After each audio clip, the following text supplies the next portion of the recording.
ఓకేనా?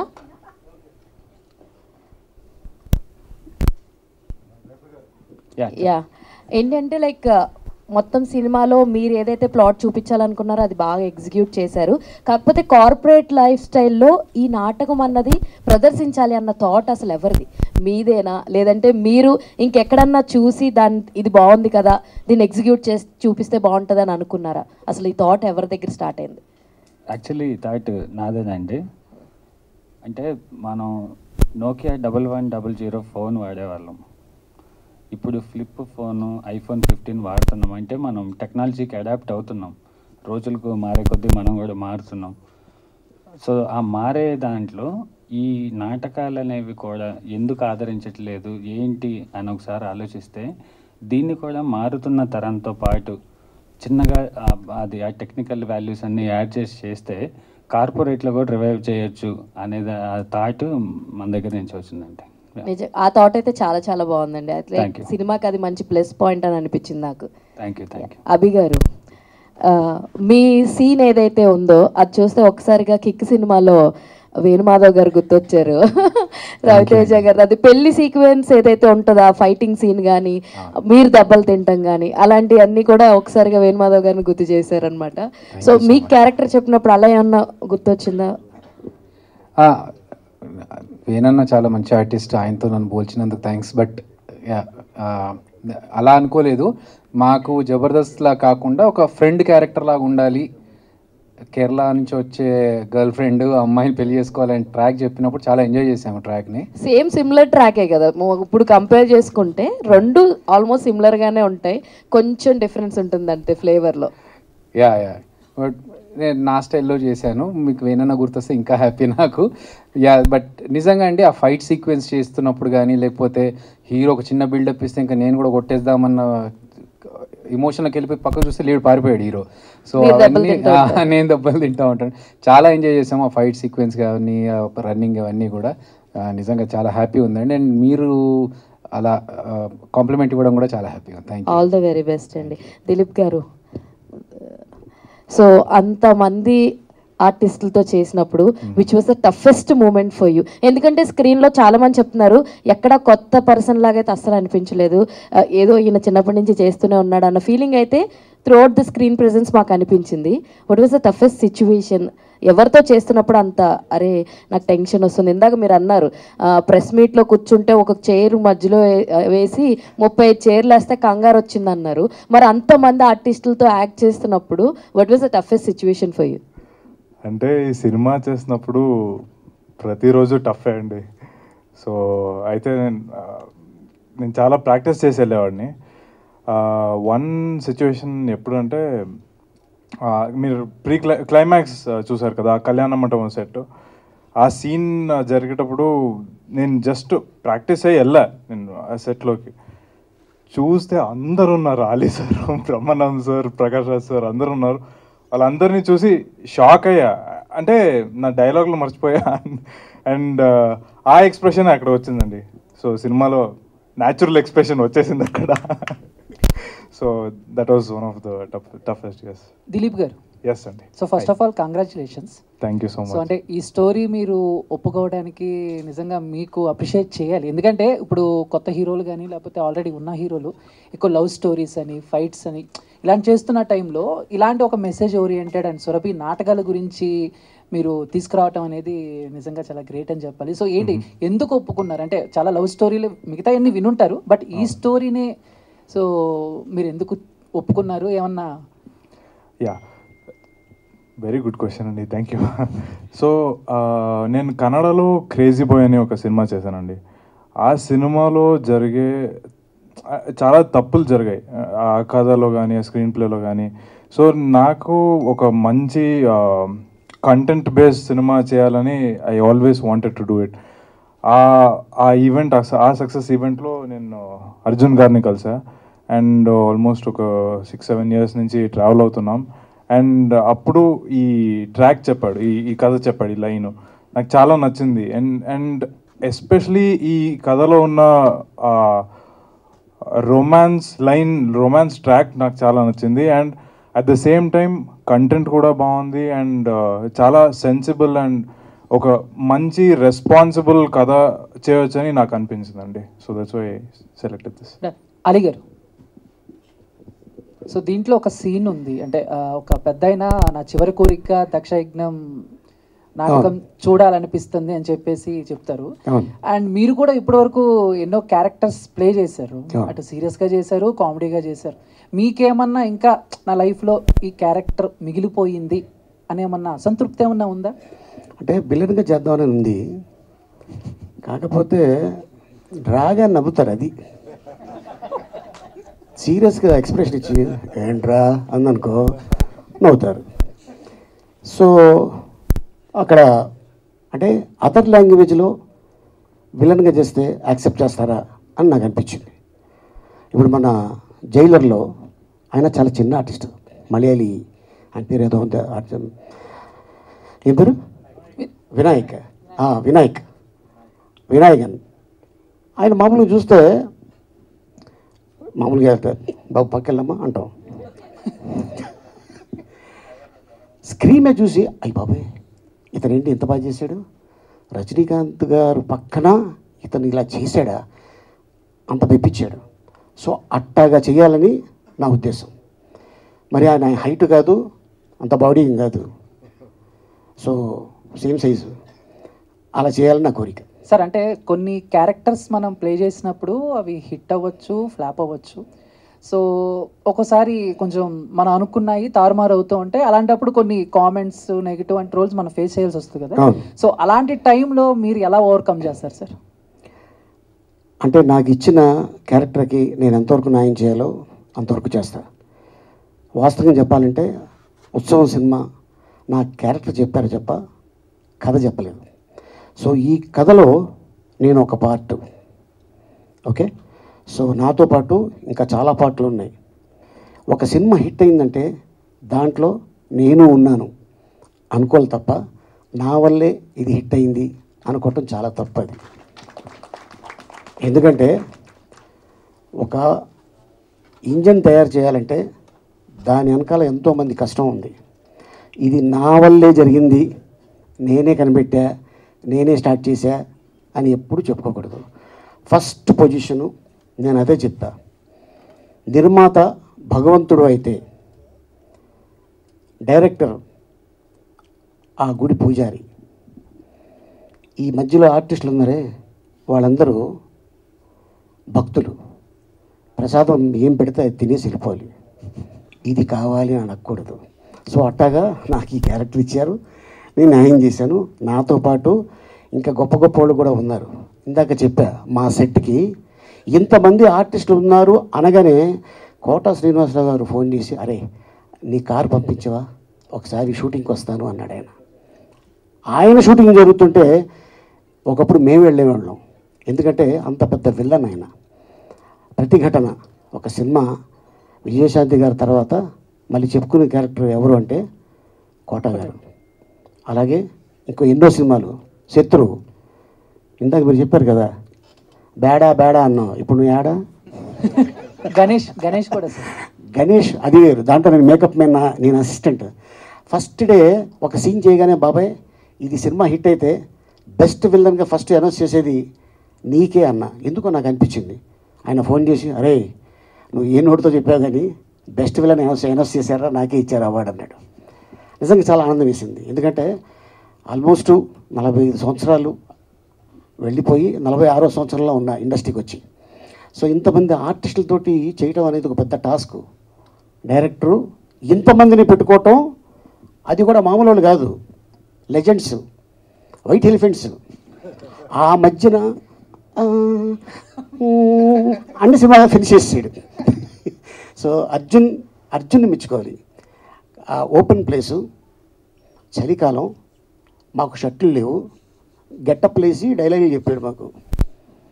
అందరూ వణుకుతూ ఎక్కడది తారామతి భారత్ అది అక్కడ అర్జున ఏమంటివి అనే డైలాగ్ చెప్పాలి. ఇక్కడ చెప్పా, అక్కడ ఎలా ఉంది సార్ అర్జున ఏమంటివి అని ఇలా ఉంది, ఎందుకంటే వణుకుతున్నాం అందరం. ఇక దాంతోపాటు ఆ గెట్టప్లు అది వేసి రాత్రి 12 అయింది, 1 గంట అయింది, 2 అయింది, తెల్లవారుజామున 4 అయింది, టిఫిన్ వచ్చినాయి, తినేసి ఇంటికి వెళ్ళి పడుకున్నాం. సో ఇట్లాంటి కష్టమైన ఒక కథ తీసుకొని ఇంతమందిని పెట్టుకొని చేయటం అనేది మామూలు విషయం కాదు. తనకి ఇంతకాలం ఆగినందుకు మైత్రి వాళ్ళు ఎస్ ఇంతమంది ఆర్టిస్టులు ఉన్నారు, ఈ సినిమా బాగుంది కాబట్టి దీన్ని మనం రిలీజ్ చేయాలి అని చెప్పి ముందుకు వచ్చారు. సో థ్యాంక్స్ టు నవీన్ నిర్ణయన్ గారు అండ్ రవి గారికి. అండ్ ఇట్లాంటి డైరెక్టర్స్ వచ్చి ఇంత మంచి కథ తీసుకున్నందుకు డెఫినెట్గా మీరందరూ సహకరించాలని మనస్ఫూర్తిగా కోరుకుంటున్నాను. Thank you sir. అలీ గారు ఇంకొక క్వశ్చన్ ఉంది సార్ చెప్పండి. అంటే ఈ కథలో నాటకాలు మళ్ళీ బతికించాలని చెప్పి కార్పొరేట్ వాళ్ళు రావాలని చెప్పారు కదా, అలాగే ఇప్పుడున్న మన ఆర్టిస్టులో చాలా మంది నాటకాల రంగం నుంచి వచ్చారు, డైరెక్ట్గా వచ్చారు.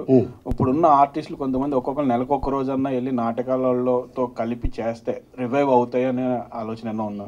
అంటే థియేటర్లు బతికించాలి, ఇప్పుడు డిజిటల్ వచ్చిన తర్వాత థియేటర్లు చచ్చిపోయినారు, మళ్ళీ ఇప్పుడు థియేటర్ల కోసం అందరూ చేస్తున్నారు. అలాగే నాటక రంగాన్ని కూడా బతికించి ఇప్పుడున్న ఆర్టిస్టులు ఒక్కొక్కరు ఒక్కొక్క డేట్ ఇస్తే వాళ్ళు లోకల్గా ఉన్న వాళ్ళందరికీ కొంచెం ఇది అవుతుంది కదా. ఇది ఆల్రెడీ మహారాష్ట్రలో పురాణా చావల్ అని ఒక ఉంది నాటకం. అది ప్రతిరోజు మండే టు ఫ్రైడే ఒక్కొక్క ఆర్టిస్ట్ అయ్యా మండే టు ఫ్రైడే. నానా పటేకర్ వీళ్ళందరూ కూడా, నానా పటేకర్ గారు, తర్వాత షియాజీ షిండే గారు, పరేష్ రావాల్ గారు, ఇలాగ చాలామంది అప్పుడప్పుడు వెళ్ళి చేసుకుని వస్తూ ఉంటారు. మనకు కూడా అప్పట్లో పద్మనాభం గారు కూడా వచ్చేవారు, అలాగే నాగభూషణం గారు, రక్త కన్నీరు వారు చేసేవారు. సినిమాల్లో చేసి బిజీగా ఉన్న రోజుల్లో ఏమీ ఆశించి కాదు, ఎందుకంటే వచ్చింది అక్కడి నుంచి కాబట్టి అది ఆ లోపల ఉంటుంది, ఆ ప్రేమ ఉంటుంది. సో అలాగా డెఫినెట్గా మెయిన్గా ఏంటంటే కళాకారుల్ని బతికించాలని ముందు వరుసలో ముందు వ్యక్తిని నేను. సో ఎందుకంటే వాళ్ళు కూడా మాకు ఈ ఇండస్ట్రీలో రావాలి, ఎదగాలి అని ఎప్పుడు ఉంటుంది. బట్ ఇప్పుడిప్పుడే వీళ్ళు ఉన్నారు, ఇంకా వీళ్ళతో మనం ఎందుకు చేయించకూడదని చాలామంది డైరెక్టర్లు ముందుకు వస్తున్నారు. సో వాళ్ళతో పాటు అదే లైన్లో ఉన్నాడు మా అర్జున్ సాయి కూడా. డెఫినెట్గా మీరు చెప్పినట్టు డెఫినెట్గా వెళ్తాం. Thank you. దిలీప్ గారు కంగ్రాట్స్ అండి, మీ క్యారెక్టర్ కూడా బాగుంది, సినిమా డీసెంట్గా ఉంది. చాలా మంది మీకు అంటే అప్రోచ్ ఎవరి దగ్గర నుంచి అని వచ్చిందా, సినిమా ఇండస్ట్రీ నుంచి కొంతమంది ఎవరన్నా మీకు? అంటే ఇప్పుడా సార్ రిలీజ్ అయిన తర్వాత ఇంకా లేదండి. మీ ఫ్యామిలీ మెంబర్స్ వాళ్ళు మెచ్చుకున్నారు? ఫ్యామిలీ సారీ క్వశ్చన్ సారీ లేదండి, ఫ్యామిలీ సినిమా బ్యాక్గ్రౌండ్ లేదండి. మీ క్యారెక్టర్ గురించి మెచ్చుకొని మీకు సారీ యాక్చువల్లీ కాంప్లిమెంట్స్ గురించి అడుగుతున్నాను కదా. అవునండి, యాక్చువల్లీ చాలామంది అప్రిషియేట్ చేశారు. సో ఈవెన్ అందరూ ప్రీ రిలీజ్ ఈవెంట్ టైంలో బ్రహ్మానందం సార్ కానీ, రఘుబాబు సార్ కానీ, and even Anil Ravipudi sir, so వాళ్ళందరూ మన సినిమాని చూసి చాలా అప్రిసియేషన్ ఇచ్చారండి. నా పర్ఫార్మెన్స్ అప్రిసియేషన్ ఇచ్చారండి. Yeah thanks sir. Ali garu, నా పేరు వెంకట్, 10TV సార్. సార్ ఈ సినిమాలు చూస్తుంటే స్టార్ కాస్ట్ చాలా ఎక్కువ మంది ఉన్నారు. ప్రకాష్ రాజు గారు, నాజర్ గారు, రాజేంద్ర ప్రసాద్ గారు, బ్రహ్మానందం గారు, మీరు ఇలా ఉన్నారు. కానీ ప్రమోషన్స్కి ఎవరు రాలేదేంటి సార్? అంటే చిన్న సినిమా అని రాలేదా, లేకపోతే అలాగే ఏంటి మరి బిజీగా ఉన్నారు వాళ్ళందరూ? అందరూ మేబీ బిజీగా ఉన్నారు. నాకు అర్జున్ ఫోన్ చేయగానే ఎవరెవరికి చెప్పావు అర్జున్ నువ్వు, సరే నీ తరఫున నువ్వు చెప్పావు, ప్రొడక్షన్ సైడ్ కూడా నువ్వు ఒకసారి ఫోన్ చేయించు, తప్పకుండా వస్తారు. ఎందుకంటే పెద్ద సినిమా చిన్న సినిమా అని ఆర్టిస్ట్కి నాకైతే ఆ ఫీలింగ్ లేదండి.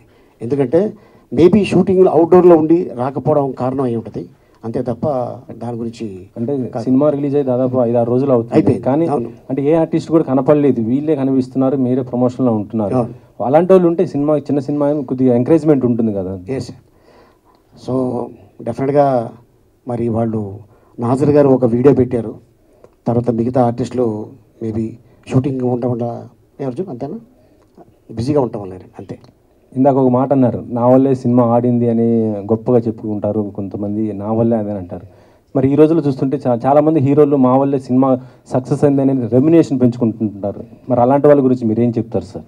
అదే చెప్తున్నాం కదా సార్, ఇప్పుడు ఒక ఇంజన్ తయారు చేయాలంటే చాలామంది ఉంటాయి కానీ ఆ ఇంజన్ తయారవుతుంది. సో అలాగా ఎవరు కూడా స్టేట్మెంట్ ఇవ్వరే, అలాగా తెలుగు ఇండస్ట్రీలో ఎవరు కూడా అలా స్టేట్మెంట్ ఎవరు కూడా స్టేట్మెంట్ ఇవ్వరు. ఎందుకంటే చెప్తానండి, ఎందుకంటే ఇంతమంది ఆర్టిస్టులు ఉంటే, ఇంతమంది టెక్నీషియన్ ఉంటేనే, 20 క్రాఫ్ట్స్ ఉంటేనే ఒక సినిమా నడుస్తుంది, అంతే తప్ప ఏ హీరో కూడా ఎప్పుడు కూడా అలా చెప్పుకోరు. కానీ నిర్మాత దగ్గర డిమాండ్ అయితే చేస్తారు కదా, ఓటీటీ నా సినిమా వస్తుంది, శాటిలైట్ నా వల్లే పెరుగుతుంది, థియేటర్స్ ఎక్కువ నా వల్లే, ఓపెనింగ్ కూడా మా వల్ల వస్తాయనేసి అంటున్న పరిస్థితి ఉంది ఈ రోజులలో. అంటే ఈ క్వశ్చన్ నన్ను అడగకుండా మీరు ఆన్ అడిగితే బాగుంటుందేమో. కంపల్సరీ వాళ్ళని కూడా అడుగుతాం. కాకపోతే ఇప్పుడు మీరు చెప్పారు కాబట్టి మీ ద్వారా అయినా వాళ్ళకి కన్వే అవుతుందని డెఫినెట్గా అండి, డెఫినెట్గా. ఎందుకంటే ఒక గొప్ప వ్యక్తి అయ్యామంటే దాని వెనకాల ఎంతో కష్టం ఉంటే కానీ అవరు, అంతే. సో నేను చెప్పేది, సో అందులో నేను కూడా ఒక పార్ట్ అనుకోవడం అంతే నాకు తెలిసి. మీకు ఇక మొత్తం అలీ గారి సినిమాకైనా లైఫ్ మొత్తం మళ్ళీ అంటే తర్వాత ఏమైనా మళ్ళీ టర్న్ అయ్యే అవకాశం ఉందా అన్న? మీరు సినిమా చెప్తున్నారు చెప్పండి, రేపు వస్తాను. సినిమాలు తీసేవాళ్ళు సినిమాకి సార్, మళ్ళీ పొలిటికల్గా ఎవరన్నా అవకాశం వస్తే అంటే ఇప్పుడు మళ్ళీ మీరు నన్ను అడుగుతారా వెనకాల ఆయన అడుగుతారు? మిమ్మల్ని అడుగుతున్నాను. గారిని అడుగుతారా? మిమ్మల్ని అడుగుతున్నాను సార్. ఒకవేళ మళ్ళీ మీరు పవన్ కళ్యాణ్ గారి దగ్గర తీస్తే వెళ్తారా అవకాశం ఉంటే? అంటే మీరు రాజకీయంగా కాకపోయినా సినిమాలో ఆయనతో చేయాలనుకుని అలా చేస్తున్న సందర్భంలో. సార్ ఎందుకు చేయం సార్, మేము ఉన్నదే దానికోసం. డెఫినెట్గా చేస్తాం, పవన్ గారు డెఫినెట్గా చేస్తాం. మీ రిలేషన్ ఎలా ఉంది సార్ ఇప్పుడు? బాగుందండి, 3 పూలు 6 కాయలు. 3 పూలు మీరు ఇంకో కాయ కూడా ఇవ్వండి, ఇంకో పూలు కూడా ఇవ్వండి. అంతేనా? Okay sir. గిరి గారు. అర్జున్ గారు సార్ ఇక్కడ. Hi. Hello sir. Sir sir మీకు మిగతా వెంకట్ గారు, యాక్చువల్లీ మన సినిమాలో ఇంతమంది ఉన్నారు, ఒక్కొక్కళ్ళు ఒక్కో ఈవెంట్కి వస్తున్నారు సార్. అందరూ ఒక ఈవెంట్ రాకుండా ఫస్ట్ నుంచి కూడా ఎల్బి శ్రీరామ్ గారు, మీరు టీజర్లను చూసుంటే ఎల్బి శ్రీరామ్ గారు వచ్చారు, మొన్న ప్రీ రిలీజ్ ఈవెంట్కి రఘుబాబు గారు అందరూ వచ్చారు బ్రహ్మానందం గారు, ఇప్పుడు ఆలీ అన్న వచ్చారు, నాజర్ గారు వచ్చారు, రేపు ప్రకాష్ రాజ్ గారు వస్తున్నారు, అది మళ్ళీ మనం కలుస్తున్నాం ప్రెస్ మీట్కి. అలాగే అందరూ వస్తున్నారు క్లైమాక్స్ని బట్టి. అదే సార్, ఇంత క్లైమాక్స్ చూస్తుంటే వాళ్ళందరూ చూసేటానికి బెలే ఉంది మొత్తం కాంబినేషన్. అంతమందిని ఒకే వేదిక మనం చూడలేము. 6 నెలలు పట్టింది సార్ అంతమందిని ఒక దగ్గర తీసుకురావడానికి. ఒక క్లైమాక్స్ అంత కాంబినేషన్ సెట్ చేయడానికి 6 months అబోనే పట్టింది సార్ ఆ ఫ్రేమ్ అలా పెట్టడానికి. సో ఇక్కడ అంతమంది ఉండాలన్నా కానీ ఇంకో 6 నెలలు అయింది, లోపు సినిమా అయిపోతుందేమోనని 1 by 1 పిలుచుకుంటూ వస్తున్నాను సార్. అర్జున్ గారు హాయ్ అండి. Yes hi sir. జనరల్గా నాటకాలు ప్లే చేయడం అనేది చాలా కష్టం, ఎందుకంటే దానికి ఇన్వాల్వ్ అయిన వాళ్ళకి తెలుసు దానికి కనుక కష్టం ఏంటనేది. అండ్ మీరు పర్టికులర్గా నాటకాల సైడ్ నుంచి వచ్చి ఇప్పుడు ఈ ఫిల్మ్ డైరెక్ట్ చేయడానికి మీ ఎక్స్పీరియన్స్? నేను కరెక్షన్ సార్, నేను నాటకాల సైడ్ నుంచి రాలేదు సార్. నాకు నాటకాలకు అసలు ఎటువంటి సంబంధం లేదు, ఈ సినిమాతోనే సంబంధం. ఓకే, బట్ తెలియకపోయినా ఇంత మంచి స్క్రిప్ట్ తీసుకోవడానికి రీజన్ అది ఇప్పుడు నేను ఒక్కొక్కళ్ళు ఒక్కొక్క ఫస్ట్ ఫిల్మ్ చేస్తున్నప్పుడు నేను ఈ లవ్ స్టోరీ చేస్తాను, ఈ యాక్షన్ స్టోరీ చేస్తాను, ఈ హీరోతో చేస్తాను అన్నారు, నేను ఈ కథతో చేద్దామని అనుకున్నాను అంతే సార్. ప్రొడ్యూసర్ గారు హాయ్ సార్. మీకు అంటే అర్జున్ గారు ఈ స్టోరీ నెరేట్ చేసినప్పుడు మీరు యాక్సెప్ట్ చేయడానికి తీసుకున్న మెయిన్ స్టాండ్ ఏంటి సార్? ఈ కథ చెప్పిన తర్వాత నాకు మంచి చాలా బెస్ట్ స్టోరీ ఉంది, ఇది లవ్ స్టోరీ ఉంది, మొత్తం ఇంత ఆర్టిస్ట్ ఉంది, అంత మొత్తము ఇంత ఆర్టిస్ట్లో చేస్తే బాగా అవుతుంది. ఫస్ట్ స్టోరీ చెప్తే నాకు కరెక్ట్ అనిపించింది అది, ఎందుకంటే ఆ స్టోరీ ఆ లవ్ స్టోరీ కూడా బాగా ఉంది ఇక ఈ సినిమాలో. ఈ నాటకం చేసి ఆ నాటక వాడికి జీవనం ఇచ్చేసి ఫాదర్ మదర్ అందరికీ కృషి చేస్తున్నాం హీరో అండ్ హీరోయిన్ అందరికీ. నెక్స్ట్ అలీభాయ్ చెప్పిన ఒక మాట అడిగిన అక్కడ, ఈ నాటకం ఒక నిర్దేశకం ఆగాలి చెప్పినావు కదా అలీభాయ్, ఒక నాటకం నిర్దేశన ఆగాలి. ఎందుకంటే నిదర్శనం సారీ నా అమ్మాయి హిందీ మే బోలతే అచ్చా రహతా. సార్ అంత బాగా మాట్లాడుతున్నారు తెలుగు, ఇందాకే మాట్లాడొచ్చు కదా మీరు. పాప అభి గారు ప్రాంప్టింగ్ లేకుండా బాగా మాట్లాడుతున్నారు. ప్రాంప్టింగ్ ఇవ్వలేదు అభి గారు, ఇచ్చే టైం ఇవ్వలేదు. అలీ భయ్యా, ప్రకాష్ రాజు మొత్తం అందరూ చూస్తేనే ఒక్క నాటకం లేదు, అది మొత్తం ఇంతమంది చూస్తే నా ఫస్ట్ ప్రొడ్యూసర్ ఆగింది అంటే నాకు హ్యాపీ. అది ఇంతమంది చూసిన తర్వాత నా హ్యాపీ, ఎందుకంటే ఒకరికొకరికి సినిమాలో అక్కడిక్కడ చూస్తున్నాం, నా ప్రొడక్షన్లో ఇంతమంది చేసినాం అంటే నా దైవం, అది నా దైవము, డైరెక్టర్ గారి దైవము, హీరో గారు కూడా అందరూ ఇంతమందిలో చేసిన ఇంత సినిమా అందరూ వచ్చి చూస్తేనే నాకు కూడా హ్యాపీ, మొత్తం నెక్స్ట్ సినిమా చేయాలి అంటే నాకు హ్యాపీ. అది థ్యాంక్ యూ. అలీ గారు సార్, మీరు చూసిన మీకు నచ్చిన నాటకం ఏది సార్? ఎందుకంటే ఇది దాని బేస్ మీద వచ్చింది కదా, సో మీకు బాగా ఇష్టం కలిగింది కానీ మీకు చాలా మరి ఇది నేను ఫస్ట్ టైం చూసిన నాటకం కానీ ఏమన్నా ఉందా?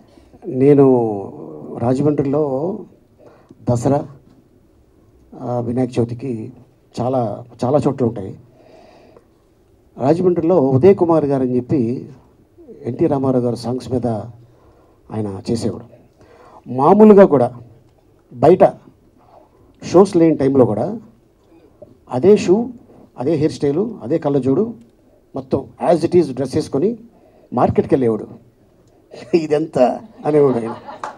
అనగానే వాళ్ళ బుట్టలు వేసేసి వద్దులండి వెళ్ళిపోయింది అన్నారు. ఎందుకంటే ఆయన రామారావు గారిని చూసుకున్నారు. అలాగే రాజమండ్రిలో ఇంకొక ఆయన ఉన్నారు, చక్రవర్తి గారండి. ఆయన అక్కినే నాగేశ్వరరావు గారు యాజ్ ఇట్ ఈజ్ 555 సిగరెట్ ఆ రోజుల్లో చేతిలో ఉండేది ఇలాగా, అంబాసిడర్, బకెట్ సీట్స్. ఆయన మీసం, ఆ హెయిర్ స్టైలు అంతా ఏమిటి అనేవాడు ఎప్పుడెల్లో కూడా. అరే సేమ్ అంటే అప్పట్లో స్టార్స్ తోటి ఫోటో దిగలేము మనం, కనీసం వీళ్ళతోనే దిగుదాం, అంత క్రేజ్ ఉండేది. నేను అది దాని రికార్డింగ్ డ్యాన్స్ అనేవారు, అక్కడికి వెళ్ళేవాడిని. ఆ తర్వాత అది అయిపోయిన తర్వాత నాటకం ఏదో బాగుందంటే కంటిన్యూగా చూసేవాడిని. అది అయిపోయిన తర్వాత ఇంటికి వెళ్ళిన తర్వాత అస్సలు ఉండేది, మా నాన్న రెడీగా ఉండేవాడు. దాన్ని మా అమ్మ కాపాడేది ఇలాగా. కుస్తీ అంటే కబడ్డీ. నేను ఈ రూమ్లోకి వెళ్తే ఆ రూమ్లోకి వచ్చేవాడు, అక్కడ 4 కొట్టేవాడు. మళ్ళీ ఈ రూమ్లోకి వెళ్తే ఈ రూమ్లోకి వచ్చి 4 కొట్టేవాడు. తర్వాత ఇక ఈడు ఎంత కొట్టినా ఇంతే అని మా గురుగారు శ్రీపాద జిత్ మోహన్ మిత్ర రాజమండ్రి, ఆయన ఆర్కెస్ట్రా ఉంటే, సార్ మావాడు కొంచెం చదువు మీద ఇంట్రెస్ట్ చూపిస్తలే సార్, ఆడికి ఎంతసేపు కళ సినిమాలకు వెళ్ళిపోతుంటాడు అని ఇలాగ చెప్పగానే, సార్ నా దగ్గర పంపించాన్నారు. ఆయన దగ్గరికి వెళ్ళా. టీ తాగే గ్యాప్లో మిమిక్రీ చేసేవాడిని. షోలే డైలాగులు హిందీలో రామారావు గారు చెప్తే ఎలా ఉండేది. అది జనాలకి నచ్చి మెచ్చి, ఆయనే మీ ఆర్కెస్ట్రా మా ఊళ్ళో రావాలి, వచ్చేటప్పుడు ఆ అబ్బాయిని తీసుకురండి, ఆడు ఉన్నాడు కదా హాఫ్ టికెట్ అని తీసుకురండి అన్నారు. నేను అప్పటిదాకా నిక్కర్లు వేసుకునేవాడిని. ఎప్పుడైతే ఈ షోలకు వెళ్తున్నానో ప్యాంట్లు వేసుకోవడం స్టార్ట్ చేశా. సో అట్టగా నా కెరియర్ మొదలైంది. నాటకాల నుంచి, స్టేజ్ మీద నుంచే నా లైఫ్ వచ్చింది. దిలీప్ హియర్. కట్అవుట్స్ చూసి కొన్ని నేను నమ్మేయాలి డూడ్ అనేది మీకు కరెక్ట్గా యాప్ట్ అవుతుంది డైలాగ్. మీరు సినిమా మొత్తం ఓవరాల్గా చాలా సెటిల్డ్ పర్ఫార్మెన్స్ చేస్తూ వచ్చారు. I appreciate that for the first ఫిల్మ్కి. మీకు ఓవరాల్గా అరే ఇలాంటి సీన్స్కి ఇంకా ఎక్కువ ఎలివేషన్ ఇచ్చుంటే బాగుండు, అంటే యాజ్ ఏ హీరోగా నాకు ఇంకేమైనా కొన్ని సీన్స్ యాడ్ ఆన్ చేస్తే బాగుండు, అంటే కొన్ని మిస్ అయినవి ఉంటాయి సీన్స్ యాడ్ ఆన్ చేయకుండా. సో అట్లా మీకు తర్వాత ఏమన్నా ఇలాంటి సందర్భాలు ఏమైనా అనిపించినాయా? యాక్చువల్లీ చాలా సీన్లు తీశారండి. అంటే హీరో ఎలివేషన్ మొత్తం కట్ చేసాం. ఎందుకంటే కథే హీరో, అనవసరంగా బిల్డప్లు, అనవసరంగా ఈ బిల్డప్తో పాటు డైలాగులు ఈ కథకి సూట్ అవ్వదండి. అంటే మీరు చూసారు కదా, మీరు కూడా అప్రిసియేషన్ ఇస్తున్నారు. సో మన డైరెక్టర్ గారు ఎలా రాశారంటే it's a very smooth moving subject అండి. సో నేను కూడా ఈ కథని ఒప్పుకున్నప్పుడు I felt this is apt అని. బట్ కొన్ని ఫైట్లు ఉన్నాయి కమర్షియల్ ఎలిమెంట్స్ కోసం. So that is the best. Yeah Ali garu. Sir చాలామంది ఆర్టిస్టులు ఉన్నారు, ఒక్కొక్కరు ఒక్కొక్క రోల్ చేశారు. మీరు కూడా నారదుడు రోల్ చేశారు. మీకు బ్రహ్మానందం గారి మధ్య కాంబినేషన్ సీక్వెన్స్ చాలా బాగున్నాయి, చాలా తక్కువ ఉన్నప్పటికీ బాగున్నాయి. అంటే మీకే నారదుడు గెటప్ ఇవ్వడానికి మెయిన్ రీజన్ మీరేమనుకుంటున్నారు? అలాగే వేరే ఆర్టిస్టులు వేసిన రోల్స్లో మీకు ఏదైనా క్యారెక్టర్ అరే ఇది చేస్తే బాగుండేవో అనిపించిందా మీకేమైనా? నాకు ఇప్పుడు అలా అనిపించదండి. నాకు ప్రతి సినిమా నా మొదటి సినిమా అన్నట్టు యాక్ట్ చేస్తాను. అందుకోసం 1250 సినిమాలు యాక్ట్ చేశాను. నాకు ఇదే కావాలి అంటే మళ్ళీ కలుస్తామమ్మా అని చెప్తుంది. యా డైరెక్టర్ గారు. సార్ అంటే సినిమాలో హైలైట్ మూమెంట్స్ చాలా ఉన్నాయి. బట్ స్పెసిఫిక్గా ఏంటంటే పెళ్ళితో ముడిపెట్టి సినిమా కథ తీయడం అనేది ఎక్స్ట్రాడినరీ, చూపించిన విధానం చాలా బాగుంది. స్పెసిఫిక్గా ఏంటంటే కొన్ని సీన్స్లో అంటే పెళ్ళికి తాగి రావడం ఇలాంటి కొన్ని సీన్స్ ఉన్నాయి. అంటే మీరు ఇది రిఫరెన్స్ అంటే తీసుకున్నారా, లేదంటే న్యాచురల్గా ఇలా రియల్ లైఫ్లో జరిగిన చూసి తీసుకున్నారా, ఎట్లా ఏంటి అది? పెళ్ళికి తాగి రావాలి, తాగకుండా రావాలని కాదండి. పెళ్లి మండపం నుంచి ఇద్దరు లేచిపోయి వెళ్ళిపోయారు. వాళ్ళు ఏదో బాధలో తాగుంటే వాళ్ళు వెనక్కి రాలేదు, తాగకుండా ఉన్న పెద్దోళ్ళు వెళ్ళి తీసుకొచ్చి మండపం మీద కూర్చోబెట్టి పెళ్లి చేశారు అంతే.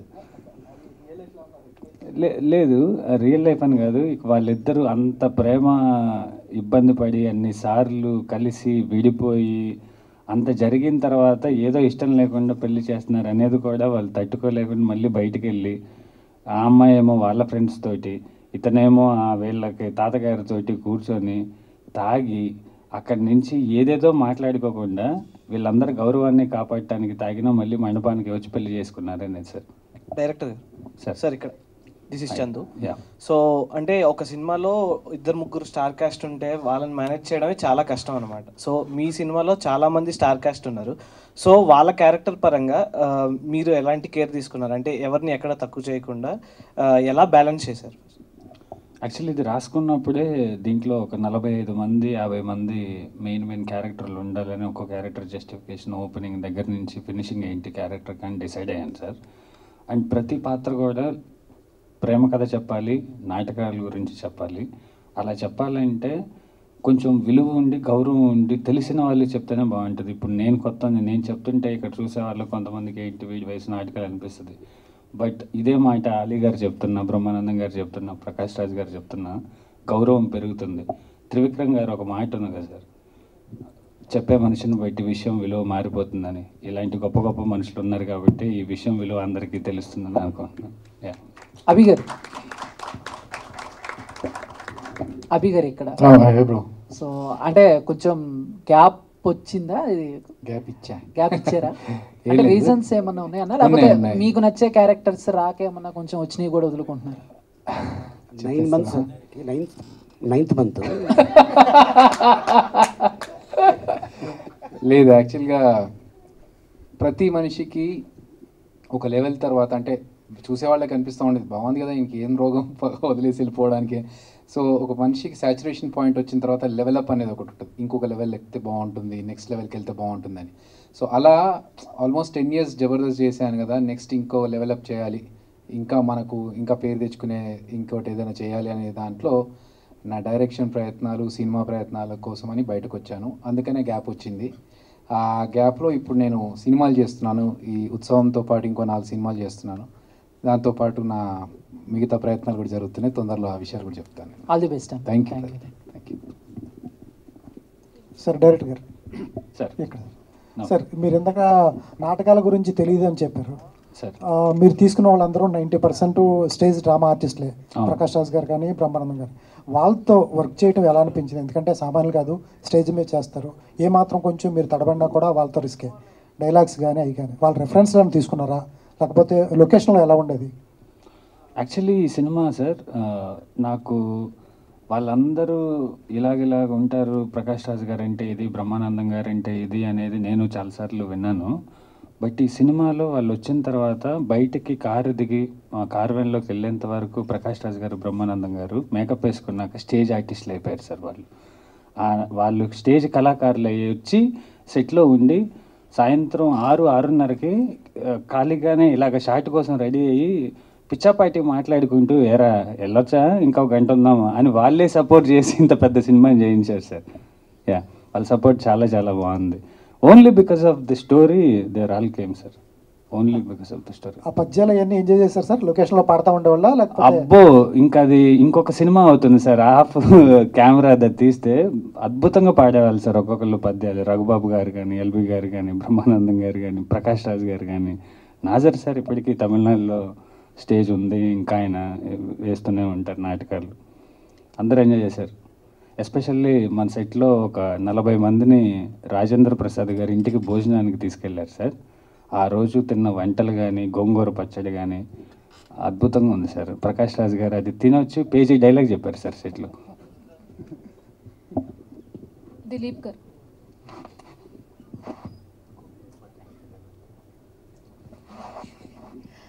హాయ్ అండి, దిస్ ఈజ్ రాణి. సో సినిమాలో చాలా పెద్ద కాస్ట్ ఉంది. అలీ గారు కావచ్చు, ప్రకాష్ రాజ్ గారు కావచ్చు, బ్రహ్మానందం గారు కావచ్చు, రాజేంద్ర ప్రసాద్ గారు కావచ్చు. సో వీళ్ళందరితో యాక్ట్ చేసినప్పుడు మీకు ఏమనిపించింది? సో నేను చేయగలనా అనేది ఏమైనా అనిపించిందా మీకు? అంటే భయం వేసిందండి ఫస్ట్. బట్ ఒక ఇన్సిడెంట్ నేను చెప్తా. ఆ కళ్యాణ మండపం షూటింగ్ జరిగేటప్పుడు సార్ నన్ను క్యారవాన్కి పిలిచారు. పిలిచి, చూడు ఇంతమందితో నువ్వు యాక్ట్ చేస్తున్నావు ఫస్ట్ ఫిల్మ్లోనే, సో నువ్వు చాలా జాగ్రత్తగా చూసుకోవాలి, చాలా సీరియస్గా ఉండాలి అని ఆయన అడ్వైస్ ఇచ్చారు. సో నేను అంటే అప్పటి నుంచి ఇంకా సీరియస్గా తీసుకొని నేను యాక్ట్ చేయడానికి స్టార్ట్ చేశానండి. సో ఓకే అండి. డైరెక్టర్ గారు, ఇందాక సురభి నాటక మండలి వాళ్ళు చెప్పారు, జయచంద్ర గారు కూడా. సో మమ్మల్ని రీచ్ అయినప్పుడు మాకు చాలా హ్యాపీగా అనిపించింది. అలాగే ఒక డౌట్ కూడా ఉంది, నిజంగా చేస్తారా లేదా అని. సో వాళ్ళు ఒక సజెషన్ ఇచ్చినప్పుడు మీరు ముందే కథ అనుకున్నది ఏమన్నా మార్చుకున్నారా? అంటే సురభి నాటక మండలి వాళ్ళు ఈ పేరే పెట్టండి అని అడిగారు అని వాళ్ళు చెప్పారు. సో ఇంతకు ముందు కథ వేరేగా ఏమన్నా అనుకున్నారా? వాళ్ళు చెప్పిన తర్వాత ఏమన్నా మార్పులు చేశారా? ఏం లేదండి, యాక్చువల్లీ ఇప్పుడు చాలా నాటక కళామండళ్ళు ఉన్నాయి. నేను రాసుకుంది ఓవరాల్గా స్టేజ్ ఆర్టిస్టులు, నాటకాలు వేసేవాళ్ళు, కళల గురించి, కళాకారుల గురించి సినిమా తీద్దాం అనుకున్నాం. So it's happened. I went to public gardens, Mayabazar నాటకం చూస్తున్నాను. 5 ఉన్నారు హార్డ్లీ, 40 మంది ఏమో స్టేజ్ మీద వేస్తున్నారు. ఈ 5 టికెట్ ప్రైస్ ఏమో బయట రాసి ఉంటుంది, మీరు ఎప్పుడైనా వెళ్తే ప్రవేశ రుసుము 30 రూపాయలు మాత్రమే అని ఉంటుంది. 5 30 అంటే 150 రూపాయల కోసం గంటన్నర మాయాబజార్ 40 మంది స్టేజ్ మీద వేస్తున్నారు. అది చూసి నేను వెనక్కి కూర్చొని నాకు అసలు ఏం అర్థం కావట్లేదు. అంటే నేను దీని మీద కథ రాస్తాను, వీళ్ళ మ్యాచ్ చేస్తాను, ఇంతమంది వస్తారు, ఇలా జరుగుతుందని కూడా నాకు తెలియదు ఆ సెకండ్. బట్ అది చూస్తున్నప్పుడు వాటర్ కావాలని ఇందాక యాంకర్ గారిని అడిగినట్టే వాటర్ అవుతుంది. మాయాబజార్ అభిమన్యుడు క్యారెక్టర్ వేసిన జయచంద్ర లైట్స్ ఆఫ్ అవ్వగానే డైలాగ్ చెప్పి వచ్చి వెనక్కి వాటర్ ఇచ్చి మళ్ళీ వెళ్ళి లైట్స్ ఆన్ అవ్వగానే డైలాగ్ చెప్పడం స్టార్ట్ చేశారు. అంటే ఉన్నది ఎవరో తెలియదు, 5 ఎవరు చూస్తున్నారో లేదో తెలియదు. బట్ వాళ్ళు ఆ స్టేజ్ ఎక్కిన తర్వాత 2 hours ప్లే చేస్తూనే ఉన్నారు. అందుకని నేను వీళ్ళ పేరే పెడితే బాగుంటుంది అని నేను కంట్రీ లేక వేరే పేరు సురభి అని రాశాను, అంతే. అలీ సార్, గతంలో మనం ఎస్వి కృష్ణారెడ్డి గారి మూవీస్ చూసినా కానీ, ఈవీవి సత్యనారాయణ గారి మూవీస్ చూసినా కానీ సపోర్టింగ్ క్యారెక్టర్సే మూవీ నిలబెట్టేసేవి. సో ఇప్పుడు ఉత్సవ మూవీలో కూడా సపోర్టింగ్ క్యాస్ట్ చాలా బలమైంది. ఆ భారీ తారాగణమే ఈ సినిమా నిలబెట్టిందని చెప్పుకోవచ్చు. సో రైట్ నో టాలీవుడ్కి ఈ భారీ తారాగణం ఇలాంటి సినిమాలు మచ్ నీడెడ్ అని అనుకుంటున్నారా? అంటే కొంతమంది డైరెక్టర్స్ వీళ్ళు ఉండాలి, వీళ్ళుంటే ఈ క్యారెక్టర్కి న్యాయం జరుగుతుంది అని అట్టగా అంటే చాలా రేర్గా ఉంటాయండి. ఇలాగా ఇంతమంది ఒకే ఫ్రేమ్లో ఉంటాం అనేది చాలా తక్కువ. అన్ని సినిమాల్లో ఇలాగా ఉండదు కదా, ఒకళ్ళిద్దరే ఉంటారు. ఉన్న దాంట్లోనే ఏదో ఇంకా మనం ఎంత బాగా చేస్తే మన క్యారెక్టర్ ఎంత పండుతుంది అని అదే ఉంటుంది ఒక యాక్టర్కి. సో అది రావాలని కోరుకుంటున్నాం, ఎందుకంటే ఒక పండగ వాతావరణం ఉంటుంది ఇంతమంది ఆర్టిస్టులు ఉంటే. ఎస్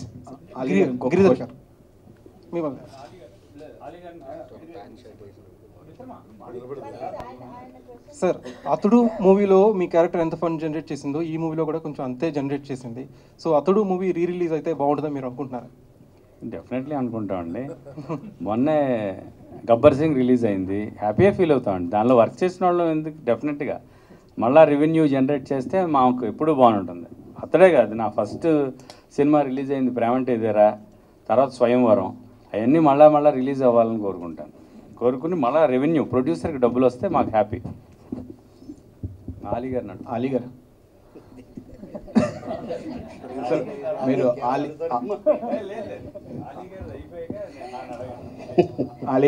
ఆలీతో సరదాగా అంటూ మీరు పెద్దరికం చేస్తున్నారు, కానీ మీలో నటుడు ఇంకా పోలేదు, హీరోయిజం ఇంకా పోలేదు. మళ్ళీ ఈ హీరోగా రీఎంట్రీకి ఏమైనా కథలు వింటున్నారా? ఎప్పుడు ఉండొచ్చు? చేస్తున్నానండి, ఒక యాక్షన్ ఫిల్మ్ చేస్తున్నాను. దాని పేరు దడ్వాంచికల్ దడ్డాడండి. పాన్ ఇండియానా పాన్ వరల్డ్? అది పాన్ గ్లోబల్. జాకీ చైన్ చూసి ఈడెవడు అప్పుడు చెప్తా, అక్కడ బ్రూస్లీ ఉన్నాడు, ఇక్కడ ఆలీ ఉన్నాడు అంటాను. అలీ గారు మీకే సార్ ఒక క్వశ్చన్. కాదు మీరు ఇందా నుంచి ఇంకా కనిపించలేదు. వాటర్ పారిపోయడానికి లేరా? వాటర్ తెచ్చు వాటర్ తాగడానికి లేరా? మీకే